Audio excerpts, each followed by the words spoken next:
பாட்டாளி மக்கள் கட்சி வடக்கு தமிழகம் என்றாலே வஞ்சிக்கிறது திமுக அரசுன்னு ஒரு குற்றச்சாட்டு ஆரம்பிச்சிட்டாங்க பாத்தியா? பார்த்தோம். வன்னியர் அதிகம் இருக்கிறதுனால தான் இந்த பக்கம் நிவாரணம் கொடுக்கலன்ற குற்றச்சாட்டெல்லாம் வைக்கிறாங்க அவங்க. கரெக்டா? நிக்கிறாங்க. சொல்லுங்க. அவங்க சும்மா இருந்தாலே வைப்பாங்க சார். வைப்பாங்க. நீங்க அதுக்கு இடம் கொடுக்கலாமா? கொடுக்கூடாது. இப்படி ஜாதி பார்த்து இந்த கவர்மெண்ட் பண்ணலன்ட்டு நான் உறுதியா நம்புறேன். வேணுக்குன்னு வன்னியர்களுக்கு இப்படி பண்ணணுன்றதுக்காக பண்ணல. ஆனா அவங்க இந்த குற்றச்சாட்டு வைக்கிறாங்க. வடக்கு தமிழகனாலே உங்களுக்கு கசக்குது, வன்னியர் பாதிக்கப்பட்டதுனால தான் இப்படி பண்றன்ற குற்றச்சாட்டு வைக்கிறாங்க.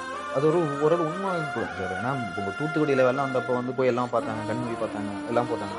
இப்போ விழுப்புரம் திண்டிவனம்லாம் அங்கே பெருசாக வந்து எந்த ஒரு அமைச்சரும் முதல்வரும் சரி உதயநிதி சரின்னு போல. ஆக்சுவலாக வடக்கு தமிழகத்தில் வந்து அவங்க வந்து ஒரு கிள்ளிக்கரையாக தான் பார்க்குறாங்க அப்படின்னு நான் ஃபீல் பண்ணுறேன். என்னப்பா நீ எந்த குற்றச்சாட்டை சொல்ற?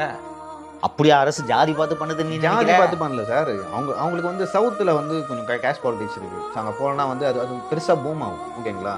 வடக்கு தமிழகத்தில் வந்து அங்கே கொலாஜாயம் இருக்கும். 4 கேஸ்ட், ஒரு 4-5 சமூகம். இங்கே வந்து 2 கேஸ்ட் தான். ஒன்று பாமக, இன்னொன்று வந்து தலித் சமூகம். அப்படி இருக்கும்பொழுது இவங்க வந்து பெரிய குற்றச்சாட்டு தம்பி. ஆனா என்னாலையும் மறுக்க முடியல.